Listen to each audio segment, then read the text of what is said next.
আপনি কি জানেন কোরআনের এমন একটি আয়াত আছে যা পাঠ করলে শয়তান পালিয়ে যায়, অদৃশ্য জগৎ কাঁপে, আর আল্লাহর পক্ষ থেকে আসে বিশেষ হেফাজত? এই আয়াত কি আমরা প্রায় সবাই জানি, কিন্তু এর পেছনের সেই সত্য ঘটনা যা অধিকাংশ মানুষ কখনো শোনেনি। আজ আপনি জানবেন আয়াতুল কুরসি শুধু একটি আয়াত নয়, এটি এক জীবন্ত ঢাল। যে রাতে এই আয়াতটি মদিনায় নাজিল হয়েছিল, সে রাতটি শুধু পৃথিবী নয়, যেন পুরো বিশ্ব ব্রহ্মাণ্ডকে নাড়িয়ে দিয়েছিল। কারণ এটি ছিল কোরআনের সর্বশ্রেষ্ঠ আয়াত, আয়াতুল কুরসি। আল্লাহু লা ইলাহা ইল্লা হুয়াল হাইয়ুল কাইয়ুম। এই একটি আয়াতের ভেতরেই লুকিয়েছিল এমন সব গভীর সত্য ও রহস্য যা শয়তান ও জিন উভয়কেই সত্য স্বীকার করতে বাধ্য করেছিল। কল্পনা করুন, একটি দরজার আড়ালে রয়েছে এক অনন্ত জগৎ, রহস্যে ভরা এক অদৃশ্য মেটাফিজিক্যাল বাস্তবতা, আর সেই দরজার চাবি আয়াতুল কুরসি। এই আয়াতের ভেতরে এমন সব নিদর্শন রয়েছে যা ইসমে আজমের সঙ্গে সরাসরি যুক্ত, আল্লাহর সেই সর্বশ্রেষ্ঠ নাম যা শত শত বছর ধরে গভীর রহস্যে আবৃত।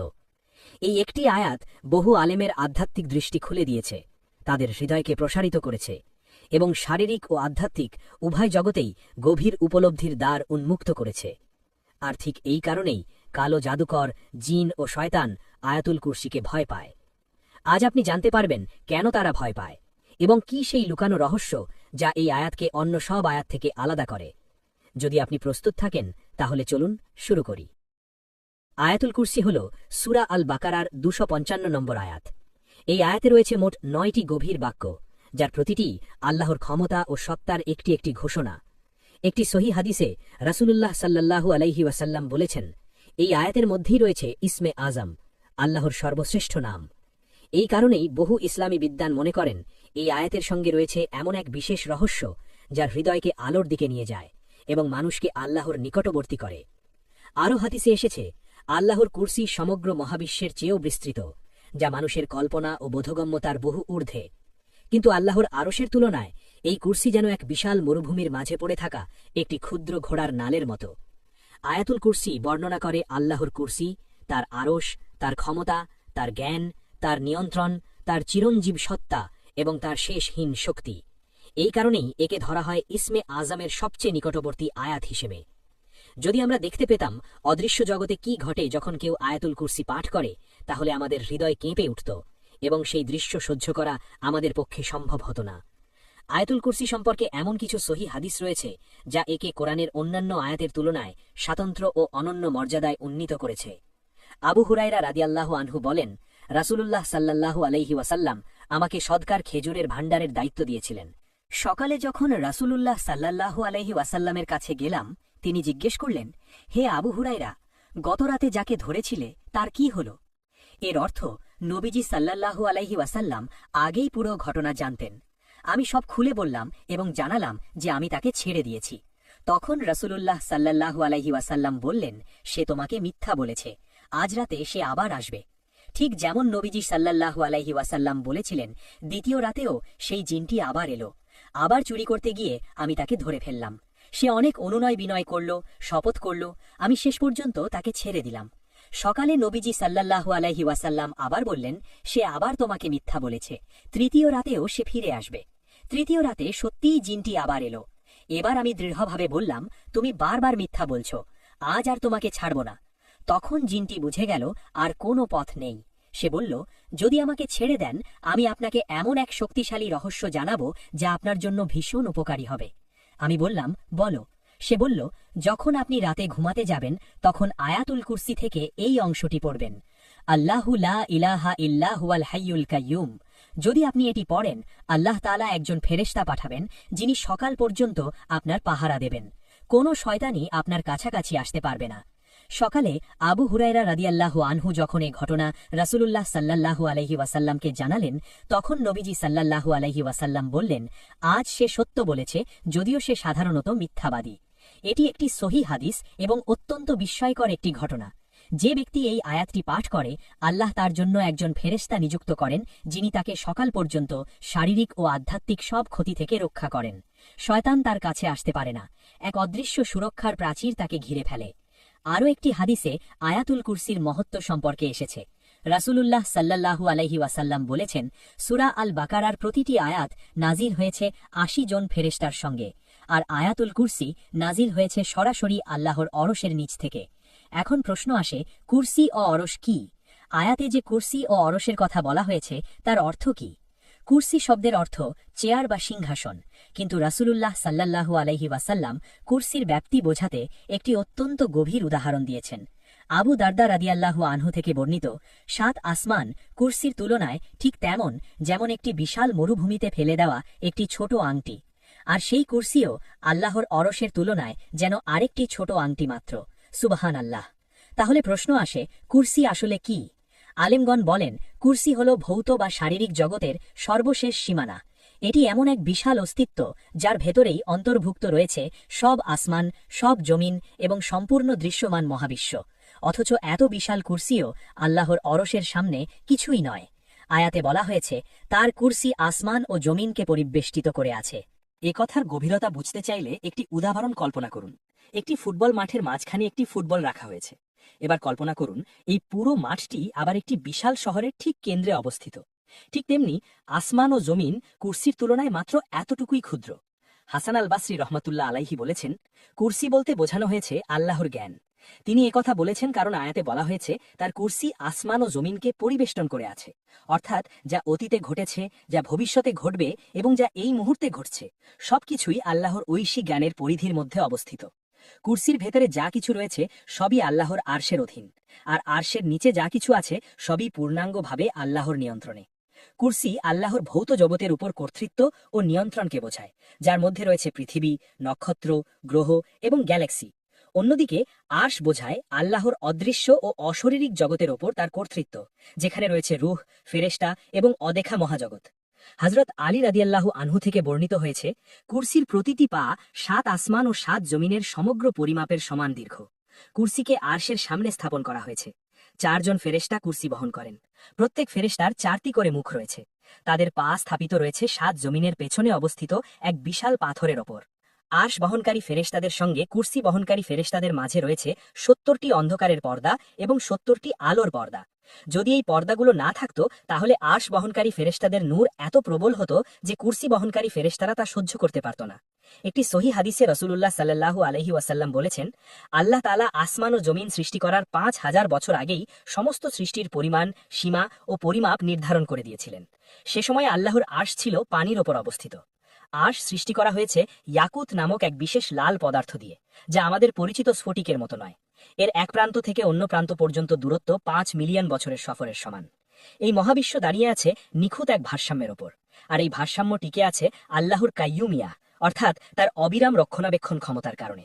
ভাবুন, একটি সূচের মাথা থেকে প্রতি সেকেন্ডে 1 বিলিয়ন পরমাণু ঝরে পড়লেও সেই সূচের মাথার সব পরমাণু শেষ হতে প্রায় 5000 বছর লেগে যাবে।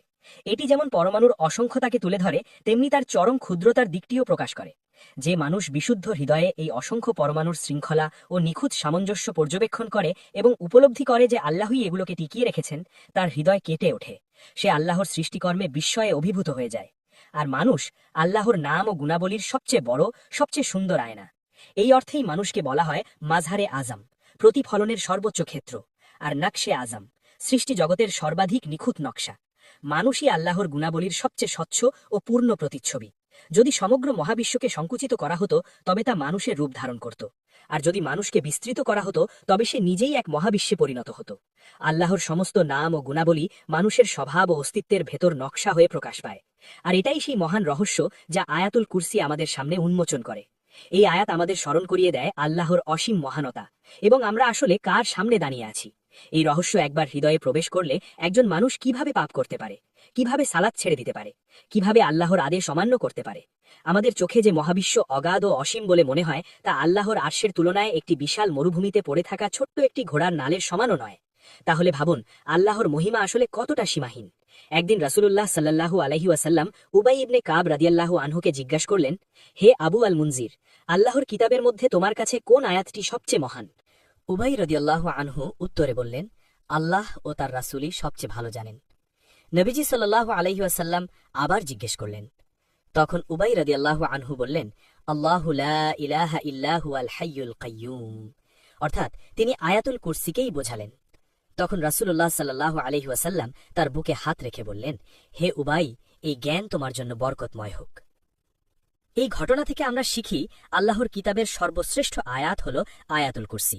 আর আশ্চর্যের বিষয় হল উবাই রাদিয়াল্লাহু আনহু নাবিজি সাল্লাল্লাহু আলাইহি ওয়াসাল্লাম বলার আগেই নিজের অন্তর্দৃষ্টি দিয়ে এ সত্য উপলব্ধি করেছিলেন। এর অর্থ এই আয়াতের ভেতরে এমন এক অনন্য শক্তি ও মাহাত্ম্য রয়েছে যা মানুষের অন্তরে বিশেষ নূর জ্বালিয়ে দেয়। কোরআনের অন্য কোনো আয়াতে এমন বৈশিষ্ট্য পাওয়া সত্যিই বিরল। আরেকটি হাদিসে ইমাম নাসাই আবু উমামা রাদিয়াল্লাহু আনহু থেকে বর্ণনা করেন, রাসূলুল্লাহ সাল্লাল্লাহু আলাইহি ওয়াসাল্লাম বলেছেন, যে ব্যক্তি প্রত্যেক ফরজ নামাজের পর আয়াতুল কুরসি পাঠ করে তার জান্নাতে প্রবেশে মৃত্যুই একমাত্র বাধা। অর্থাৎ আয়াতুল কুরসি একজন মুমিনের জন্য জান্নাতের দরজা পর্যন্ত পৌঁছে দেওয়ার মতো এক মহান সুরক্ষা, রহমত ও বরকত। এর মানে হল মৃত্যুর পর কবরের জীবন ও কেয়ামতের হিসাব শেষে আল্লাহ তাকে জান্নাতে প্রবেশের অনুমতি দেবেন। এ থেকেই বোঝা যায় আয়াতুল কুরসি এমন এক আয়াত যার বরকতে বান্দা আল্লাহর ইজনে জান্নাতে পৌঁছে যায়। কিন্তু প্রশ্ন আসে, কেন আয়াতুল কুরসি অন্য সব আয়াতের চেয়ে শ্রেষ্ঠ? কোরআনের সব আয়াতই তো আল্লাহর কালাম, সবই সত্য, সবই হেদায়াত। এই আয়াতের বিশেষত্ব হল এটি শুরু থেকে শেষ পর্যন্ত শুধুই আল্লাহকে বর্ণনা করে। এটি আল্লাহর সত্তা, তার গুণাবলী এবং তিনি কেমন রব তার পূর্ণ পরিচয় তুলে ধরা হয়েছে। এটাই তাওহীদের মূল সারমর্ম। আর খুব শিগগিরই আমরা দেখব এই আয়াতের মধ্যেই লুকিয়ে আছে ইসমে আজম, আল্লাহর সর্বশ্রেষ্ঠ নাম। এখন প্রশ্ন, আয়াতুল কুরসি পাঠ করলে হৃদয়ে কিভাবে আধ্যাত্মিক দৃষ্টি পেতে শুরু করে? আত্মার দিকে অগ্রসর হওয়া, দেহ ও বস্তুগত জগৎ থেকে সরে এসে অর্থের জগতে প্রবেশ করার প্রথম ধাপ হল এই আয়াতকে গভীরভাবে বোঝা। এজন্য আমাদের আয়াতুল কুরসির তাফসিরের দিকে তাকাতে হবে। চলুন বাক্য ধরে ধরে দেখি আমাদের প্রতিপালক কি বলছেন। প্রথম শব্দ আল্লাহ, সমস্ত নামের মধ্যে সর্বোচ্চ ও সর্বমহান নাম। একটি পরমাণু সৃষ্টি করা যেমন তার কাছে সহজ, তেমনি একটি সম্পূর্ণ গ্যালাক্সি সৃষ্টি করাও তার জন্য সমান সহজ। একটি পিঁপড়ে সৃষ্টি করা যেমন সহজ, একটি হাতি সৃষ্টি করাও তেমনি সমান সহজ। তার শক্তি অসীম, জ্ঞান অসীম, রহমত অসীম। তিনি শুধু বলেন হও, আর তা হয়ে যায়। লা ইলাহা ইল্লাহু, তিনি ছাড়া কোনো উপাস্য নেই। এ বাক্য আমাদের শেখায় সব মিথ্যা উপাস্যকে অস্বীকার করতে, মূর্তি, টাকা, পদমর্যাদা, খ্যাতি, অহংকার সবকিছুকে। অর্থাৎ ভয়, ভালোবাসা, ইবাদত ও প্রার্থনার একমাত্র অধিকারী আল্লাহ। যে ব্যক্তি এই সত্য হৃদয়ে গ্রহণ করে সে আর কাউকে ভয় করে না, না বসকে, না শত্রুকে, না কোনো ক্ষমতাকে। মানুষ যা কিছু পায় সবই সাময়িক এবং আল্লাহর দেয়া। প্রকৃত শক্তি একমাত্র আল্লাহর। তিনি হাই, চিরঞ্জীব, তিনি চিরকাল জীবিত থাকবেন। আমরা সাময়িক, একদিন আমরা সবাই মারা যাব। আমরা ছিলাম না, তবুও তিনি ছিলেন। আমরা হারিয়ে যাব, তবুও তিনি থাকবেন। তিনি কাইয়ুম, যিনি সবকিছুকে টিকিয়ে রাখেন, বহন করেন ও পরিচালনা করেন। এই মুহূর্তে আপনি যে শ্বাস নিচ্ছেন, কে তা দিচ্ছেন? আল্লাহ। আপনার হৃদয় যে স্পন্দিত হচ্ছে, কে তা চালাচ্ছেন? আল্লাহ। পৃথিবী যে ঘুরছে, কে ঘুরাচ্ছেন? আল্লাহ। আল্লাহ যদি এক সেকেন্ডের জন্য তার রক্ষণাবেক্ষণ বন্ধ করে দিতেন, তাহলে পুরো মহাবিশ্ব মুহূর্তেই ভেঙে পড়ত, সবকিছু ধ্বংস হয়ে যেত। লা তাখুদুহু সিনাতু ওয়ালা নাউম, আল্লাহকে না তন্দ্রা স্পর্শ করে, না ঘুম। কেন এ কথা বলা হয়েছে তা আমরা সামনে আরও গভীরভাবে বুঝব। কারণ আপনি ক্লান্ত হন, আপনি ঘুম ছাড়া টিকে থাকতে পারেন না। একটানা 2 দিন না ঘুমালে আপনার শরীর ও মস্তিষ্ক ভেঙে পড়ে। কিন্তু আল্লাহ কখনো ক্লান্ত হন না, তিনি কখনো ঘুমান না, কখনো তন্দ্রায়ও ভোগেন না। একবার মুসা আলাইহিসসালামের জাতি তাকে জিজ্ঞেস করেছিল, আল্লাহ কি ঘুমান? মুসা আলাইহিসসালাম এতে বিরক্ত হলেন। তখন আল্লাহ তাকে বললেন, হে মুসা, তাদের জন্য একটি দৃষ্টান্ত দেখাও। তাকে নির্দেশ দেওয়া হলো 2 হাতে 2টি পানি ভর্তি পাত্র ধরে রাখতে, যেন একটিও পড়ে না যায়। মুসা আলাইহিসসালাম 1 ঘন্টা ধরে রাখলেন, 2 ঘন্টা ধরে রাখলেন। রাত গভীর হলে তার চোখে ঘুম নেমে এলো, হাত দুর্বল হয়ে গেল, আর মুহূর্তের মধ্যেই পাত্র 2টি মাটিতে পড়ে ভেঙে গেল। তখন আল্লাহ বললেন, দেখলে, তুমি 2টি পাত্র ধরে রাখতে পারলে না। আমি যদি ঘুমাতাম তবে পুরো মহাবিশ্ব ধ্বংস হয়ে যেত, আসমান ও জমিন ভেঙে পড়ত। এই কারণেই আয়াতে বিষয়টি বিশেষভাবে উল্লেখ করা হয়েছে। লাহু মা ফিস সামাওয়াতি ওয়া মা ফিল আরদ, আসমান ও জমিনে যা কিছু আছে সবই তার। এই দুনিয়া আল্লাহর, এই গাছ আল্লাহর, এই দেহ আল্লাহর, এই জীবনও আল্লাহর। তিনি চাইলে যে কোনো মুহূর্তে সবকিছু ফিরিয়ে নিতে পারেন। বাস্তবে কিছুই আপনার নয়, আপনি কেবল একজন আমানতের রক্ষক। একদিন আপনাকে প্রতিটি নিয়ামতের হিসাব দিতে হবে, তাই কখনো ভুলবেন না আসল মালিক আল্লাহ। মনে রাখুন, আসমান ও জমিনে যা কিছু আছে সবই আল্লাহর। মানদাল্লাযী ইয়াশফাউ ইনদাহু ইল্লা বিইযনিহি, তার অনুমতি ছাড়া কেউ কারোর উপকার করতে পারে না। ডাক্তার আপনাকে সুস্থ করেন না, আল্লাহ সুস্থ করেন। বস আপনাকে রিজিক দেন না, আল্লাহ রিজিক দেন। আপনার বাবা মা আপনাকে জীবন দেননি, জীবন দিয়েছেন আল্লাহ। তাই চাইবেন শুধু আল্লাহর কাছেই, দোয়া করবেন একমাত্র আল্লাহর কাছে, ভয় করবেন শুধু আল্লাহকেই। এবার আসি ইসমে আজমের দিকে। আয়াতুল কুরসির ভেতরে লুকিয়ে থাকা সেই মহা রহস্যে। ভাবুন, একটি গোপন আলো যা মহাবিশ্বের গভীরতা উন্মোচন করে, দোয়া কবুল হওয়ার দরজা খুলে দেয়, ইচ্ছা বাস্তবায়নের পথ তৈরি করে দেয়। এই আলোই ইসমে আজম, আল্লাহর সর্বশ্রেষ্ঠ ও রহস্যময় নাম। যেমন লাইলাতুল কদর রমজানের ভেতরে গোপন, তেমনি এর গুরুত্বের কারণেই এই নামটিও গোপন রাখা হয়েছে। এই রহস্য এমন এক নামের সঙ্গে যুক্ত যা আসমান ও জমিন কাঁপিয়ে দেয় এবং সরাসরি আল্লাহর শক্তির সঙ্গে সম্পর্কিত। এর প্রভাব এত গভীর যে একজন মানুষের জীবন, দুনিয়া ও আখেরাতে জগতেই বদলে যেতে পারে। ইসমে আজম এমন এক মহান রহস্য যা ইসলামী আলেম ও আউলিয়ায়ে কেরামের কাছে স্বীকৃত। এই নাম আল্লাহর সর্বোচ্চ নাম হিসাবে পরিচিত, যার মধ্যে রয়েছে তার অসীম ক্ষমতা ও সীমাহীন রহমত।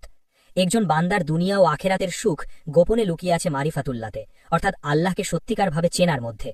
আল্লাহকে জানা হলো মারিফাতুল্লাহ, আর আল্লাহকে ভালোবাসা হলো মহাব্বাতুল্লাহ। আজ মানুষ অশান্ত কেন? কারণ তাদের হৃদয়ে আল্লাহর ভালোবাসার ঘাটতি। যত বেশি মানুষ আল্লাহকে চেনে, তত বেশি তাদের হৃদয়ে আল্লাহর প্রতি ভালোবাসা জন্মায়। আর যখন তারা উপলব্ধি করে আল্লাহ তাদের কতটা ভালোবাসেন, তখন সে ভালোবাসা আরও গভীর হয়। এভাবেই মুহাব্বাতুল্লাহ গড়ে ওঠে। আমাদের প্রতিপালককে সর্বোচ্চভাবে জানার শ্রেষ্ঠ পথ হল ইসমে আজমকে জানা। এটাই আল্লাহকে জানা ও ভালোবাসার সর্বোচ্চ শিখর। দুনিয়া ও আখেরাতের সুখের গোপন সূত্র লুকিয়ে আছে ইসমে আজম ও আল্লাহর প্রতি ভালোবাসার মধ্যেই। স্রষ্টার ভালোবাসা অনুভব করা এবং তাকে ভালোবাসাই এই মহাবিশ্ব ও সব জগৎ সৃষ্টির মূল উদ্দেশ্য। শত শত বছর ধরে আলেম ও রুহানিয়তের অনুসন্ধানীরা এই বিষয়টি নিয়ে চিন্তা করেছেন। আর করবিনি বা না কেন? কারণ দুনিয়া, আখেরাত এবং সব জগৎ সৃষ্টি হওয়ার মূল কারণই হল আল্লাহকে জানা ও ভালোবাসা। কিছু আলেম বলেন ইসমে আজম আল্লাহর ৯৯টি সুন্দর নামের একটি অথবা একাধিক নামের সমষ্টিও হতে পারে, কিন্তু কোনটি তা স্পষ্টভাবে প্রকাশ করা হয়নি। এই অনিশ্চয়তাই ইসমে আজমের রহস্য ও আধ্যাত্মিক মূল্য আরও বাড়িয়ে দেয়।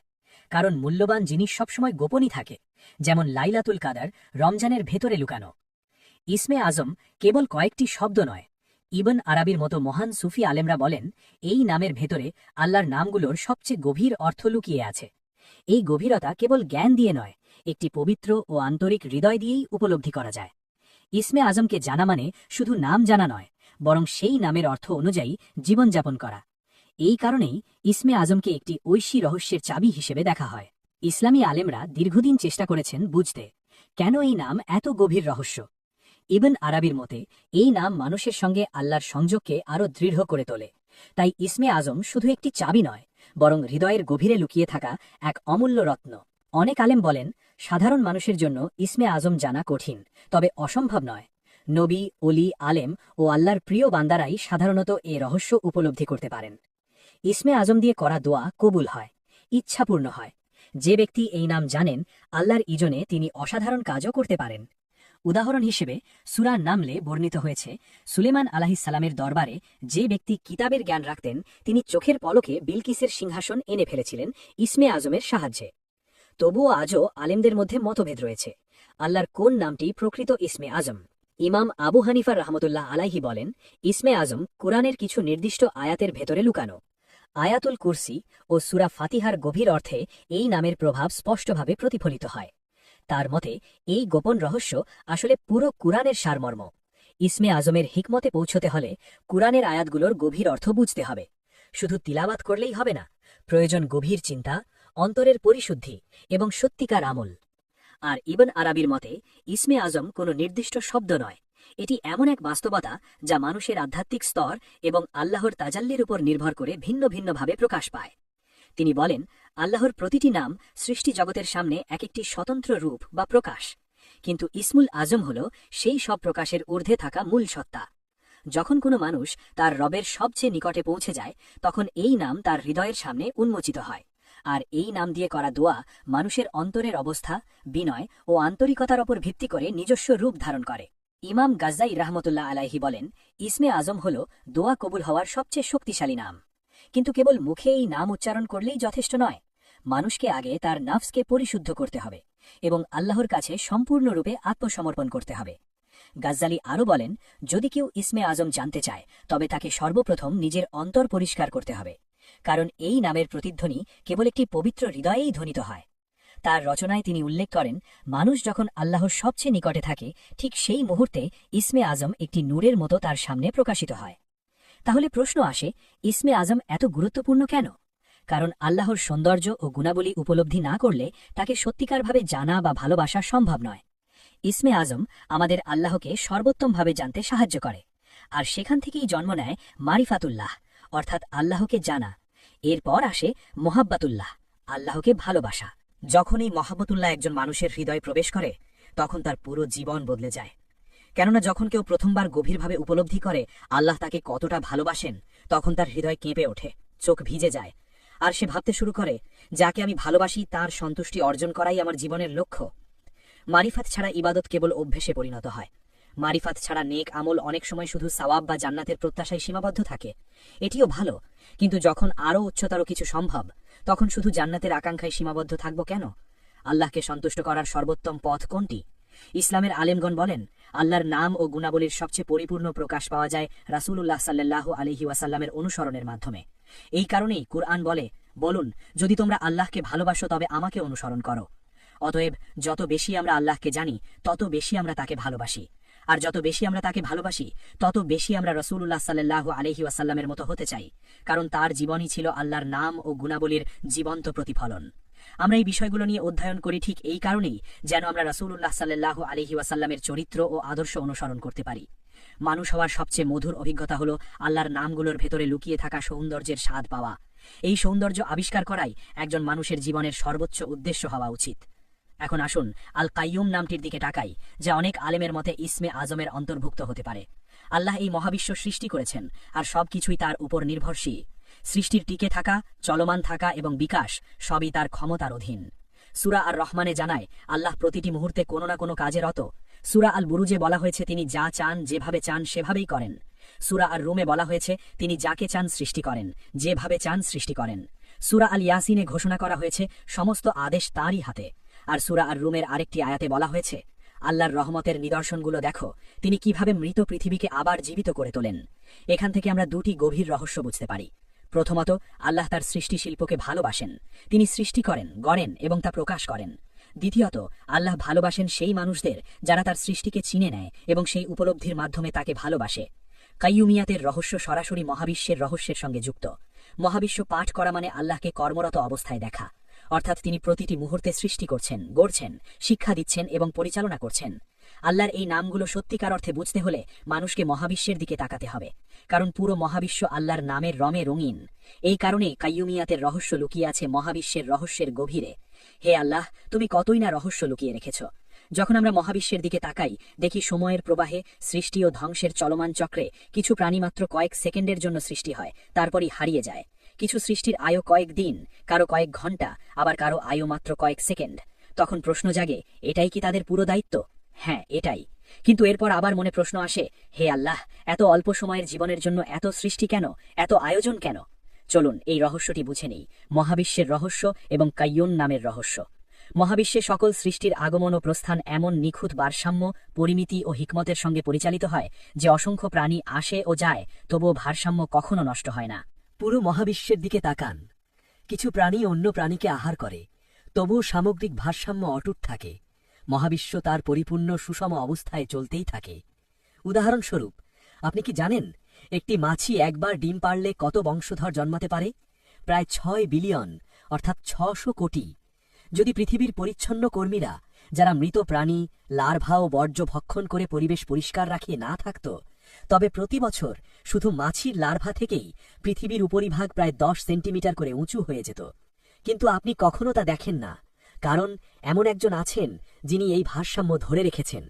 মহাবিশ্বের প্রতিটি স্থানে চলমান এই অবিরাম ক্রিয়া এমন এক সত্য যা অন্ধ মানুষও অস্বীকার করতে পারে না। এই সব কিছু পরিচালনার পেছনে যে একজন সচেতন সত্তার উপস্থিতি রয়েছে, এটাই স্পষ্ট প্রমাণ। এটি বোঝায় একজন আছেন যিনি সবকিছু নির্দিষ্ট পরিমাপে সৃষ্টি করছেন এবং অবিরাম সৃষ্টি করে চলেছেন। ইবনে কাসির বর্ণিত একটি রেওয়ায়াতে বলা হয়েছে, ইসমে আজম পাওয়া যায় এই সব আয়াতের মধ্যেই। ওয়া ইলাহুকুম ইলাহু ওয়াহিদ লা ইলাহা ইল্লা হুয়ার রহমানুর রহিম।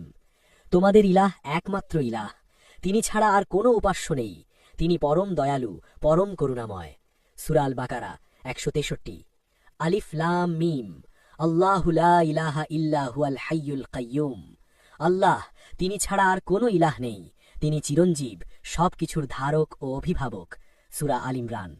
মুহাম্মদ হামদিয়াজির তিরমিজি ও আবু দাউদ ও নাসাই থেকে বর্ণনা করেন, একদিন রাসূলুল্লাহ সাল্লাল্লাহু আলাইহি ওয়াসাল্লাম এক ব্যক্তিকে দোয়া করতে শুনলেন। সে বলছিল, হে আল্লাহ, আমি তোমার কাছে চাই, সমস্ত প্রশংসা তোমারই, তুমি ছাড়া কোনো উপাস্য নেই, তুমি মহাশক্তিশালী, আসমান ও জমিনের স্রষ্টা, তুমি মহিমা ও সম্মানের অধিপতি, হে চিরঞ্জীব, হে সর্বকিছু ধারণকারী। এই দোয়া শুনে রাসূলুল্লাহ সাল্লাল্লাহু আলাইহি ওয়াসাল্লাম সাহাবীদের দিকে ফিরে জিজ্ঞেস করলেন, তোমরা কি জানো সে কোন নামে আল্লাহকে ডাকছে? সাহাবীরা বললেন, আল্লাহ ও তার রাসূলই ভালো জানেন। তখন রাসূলুল্লাহ সাল্লাল্লাহু আলাইহি ওয়াসাল্লাম বললেন, আমি শপথ করে বলছি, সে আল্লাহকে তার সর্বশ্রেষ্ঠ নাম ইসমে আজম দিয়ে ডাকছে। এই নামে যখন আল্লাহকে ডাকা হয় তিনি সাড়া দেন, আর এই নামে যখন কিছু চাওয়া হয় তিনি তা দান করেন। সূরা বাকারা 2:163 এর তাফসির করতে গিয়ে মুহাম্মদ হামদ ইয়াজির বলেন, যদিও হুয়া একটি সর্বনাম, তবুও এখানে এটি এমনভাবে ব্যবহৃত হয়েছে যেন এটি আল্লাহর সর্বশ্রেষ্ঠ নামের দিকেই ইঙ্গিত করে, কারণ এই শব্দটি সরাসরি আল্লাহর সত্তার দিকে নির্দেশ করে। তিনি আরও বলেন, অনেক রুহানিয়াতপ্রাপ্ত আলেম হুয়াকেই ইসমে আজম হিসেবে বিবেচনা করেছেন। ইমাম আলী রাদিয়াল্লাহু আনহুয়ের মতে ইসমে আজমের সবচেয়ে নিকটবর্তী নামগুলো হল ফর্দ, হাই, কাইয়ুম, হাকিম, আদিল, কুদ্দুস। ইমাম আজম আবু হানিফা রহমতুল্লাহি আলাইহি বলেন, ইসমে আজম গঠিত হয়েছে দুটি নাম থেকে, হাকিম ও আদিল। গাউসুল আজম আব্দুল কাদির জিলানী রহমতুল্লাহি আলাইহের মতে ইসমে আজম হল ইয়া হাইয়ু। ইমাম রাব্বানী রহমতুল্লাহি আলাইহি বলেন, ইসমে আজম হল কাইয়ুম। আর বহু বুজুর্গ আলেম তাদের নিজ নিজ রুহানি অভিজ্ঞতার আলোকে ভিন্ন ভিন্ন নামকে ইসমে আজম হিসেবে উল্লেখ করেছেন। আল্লাহু আকবার, আল্লাহ মহান। তিনি জানেন এক অন্ধকার রাতে এক কালো পাথরের উপর একটি ক্ষুদ্র পিঁপড়া কত ধীরে হাঁটছে। তিনি জানেন মহাবিশ্বের সবচেয়ে দূরবর্তী প্রান্তে থাকা সবচেয়ে ক্ষুদ্র কণাটি কোথায় আছে, কোথায় যাবে এবং কখন যাবে, কারণ তিনিই প্রতিটি কাজের স্রষ্টা। এই হলেন আল্লাহ। তিনি জানেন যা তাদের সামনে আছে এবং যা তাদের পেছনে আছে। তিনি জানেন আপনি এখন কি করছেন, ভবিষ্যতে কি করবেন, এমনকি আপনার অন্তরে কি লুকিয়ে আছে। আপনি যা কিছু গোপন করেন সবই তিনি জানেন। তাই কখনো বলবেন না যে আমাকে কেউ দেখছে না, কারণ আল্লাহ সবকিছু দেখেন এবং সবকিছু জানেন। তারা আল্লাহর জ্ঞান থেকে কিছুই আয়ত্ত করতে পারে না যতক্ষণ না তিনি চান। আমরা যা কিছু জানি সবই আল্লাহ আমাদের শিখিয়েছেন। আল্লাহ যদি না শেখাতেন তবে সবচেয়ে বড় আলেমও অজ্ঞই থেকে যেতেন। তার কুরসি আসমান ও জমিনকে পরিবেষ্টন করে, এটাই মহানত্বের আয়াত। এটি প্রকাশ করে সপ্তম রহস্য। এই বিশাল মহাবিশ্বকে রক্ষা করা এবং পরিচালনা করা আল্লাহকে ক্লান্ত করে না। পুরো সৃষ্টি জগৎকে ধারণ করা তার জন্য অত্যন্ত সহজ। আয়াতুল কুরসি আমাদের আসলে একটাই কথা শেখায় যে যে রবকে ভয় করা উচিত তাকেই ভয় করো, তার আনুগত্য করো, তারই ইবাদত করো, আর বলো, আমি কখনোই আমার হৃদয়ে তাদের ওপর নির্ভর করব না যারা আল্লাহর অনুমতি ছাড়া এক পাও সামনে এগোতে পারে না। আয়াতুল কুরসির গাণিতিক সামঞ্জস্যের বিস্ময়। আয়াতুল কুরসিকে আমরা 9টি বাক্যে ভাগ করতে পারি। চলুন প্রথম ও শেষ নবম বাক্যটি দেখি। প্রথম বাক্য, আল্লাহু লা ইলাহা ইল্লা হুয়াল হাইয়ুল কাইয়ুম। তিনি ছাড়া কোনো উপাস্য নেই, তিনি চিরঞ্জীব, সবকিছুর ধারক ও রক্ষক। নবম বাক্য, ওয়াহুয়াল আলিয়ুল আজিম। তিনি অতি উঁচু, অতি মহান।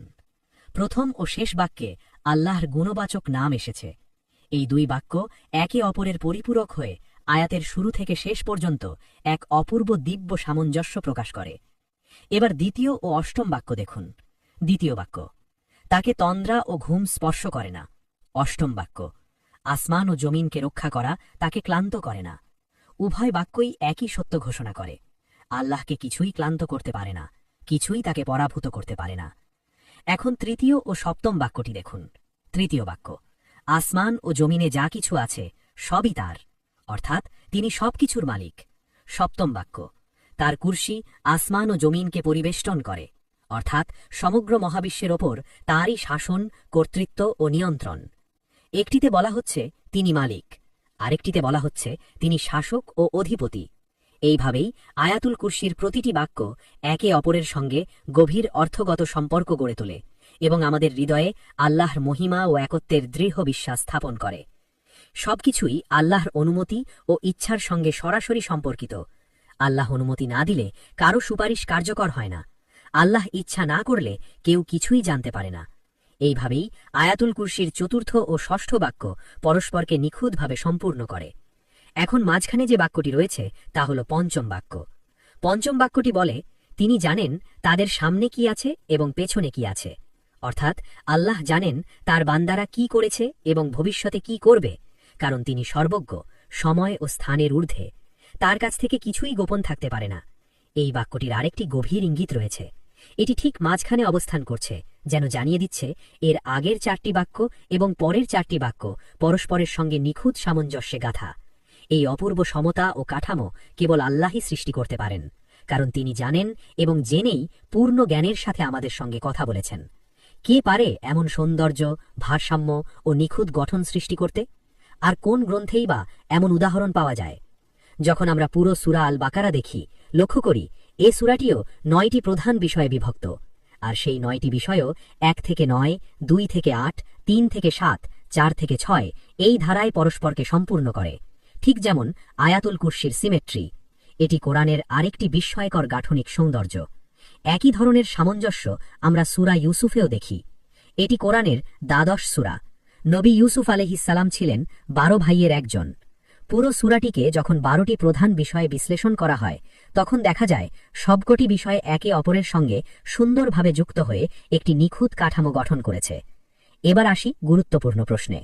আয়াতুল কুরসির ফজিলত কি এবং এর রহস্য ও শক্তি থেকে আমরা কিভাবে উপকৃত হতে পারি? ইসলামী আলেমরা পরামর্শ দেন, আয়াতুল কুরসি একটি কাগজে লিখুন বা প্রিন্ট করে নিন।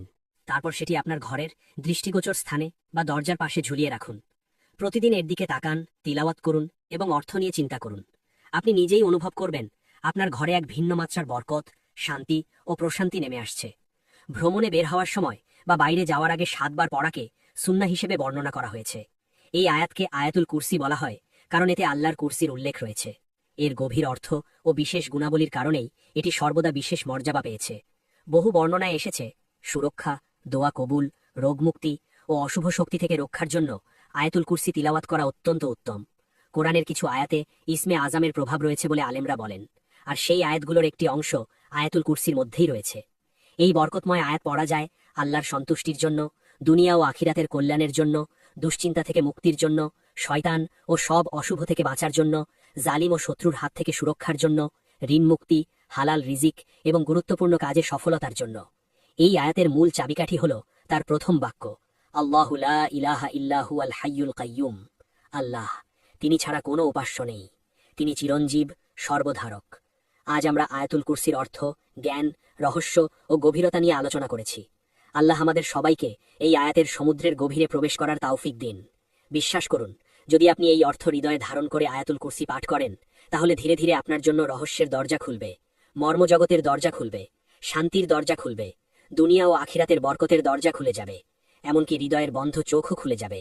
আপনি যদি এখনও আমাদের চ্যানেল সাবস্ক্রাইব না করে থাকেন, তাহলে এখনই সাবস্ক্রাইব করুন, ভিডিওটি লাইক ও শেয়ার করুন, প্রিয়জনদের কাছে পৌঁছে দিন।